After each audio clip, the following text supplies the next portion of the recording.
To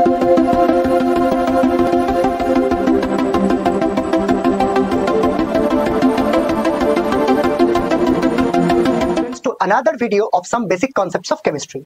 এই ভিডিওতে আমরা ডিসকাস করব about some concentration terms and limiting reagent. আচ্ছা, আমরা মোল কনসেপ্ট তো ভালোভাবে বুঝেছিলাম। এবার দেখো লিমিটিং রিএজেন্ট ব্যাপারটা কি এটা জানতে হবে। লিমিটিং রিএজেন্টের ডেফিনেশনটাকে জেনে নিই। লিমিটিং রিএজেন্ট মানে কি? বলা হচ্ছে যে কোনো একটা রিঅ্যাকশনে যে রিঅ্যাক্ট্যান্ট মলিকুল টোটালি কনজিউম হয়ে যায় তার নাম হচ্ছে লিমিটিং রিএজেন্ট। ব্যাপারটা খুব একটা ক্লিয়ার হলো না। চলো আমি তোমাদের খুব সিম্পল একটা এক্সপেরিমেন্ট দিয়ে বোঝাবো। ধরো আমার কাছে 5টা বক্স আছে আর আমার কাছে কিছু বলস আছে। নাও বক্সের মধ্যে বলগুলোকে ঠিক এভাবে রাখতে হবে। আচ্ছা, এখানে 5টা বক্স আছে, 4টে বল আছে। কতগুলো প্রবাবিলি এরকম জিনিস তৈরি হবে, মানে বক্স এন্ড বল কম্বিনেশন কতগুলো তুমি তৈরি করতে পারবে? 5টা বক্সে 4টে বল রাখা যায় না। 4টে বক্সে 4টে বল রাখা যায়, একটা বক্স ফাঁকা পড়ে থাকবে। তার মানে বক্সে বল রাখতে রাখতে কোন জিনিসটা ফুরিয়ে গেল? বল ফুরিয়ে গেল, একটা বল আমার কম পড়েছে। যে জিনিসটা আমার কম পড়বে তাকেই বলা হচ্ছে লিমিটিং রিএজেন্ট।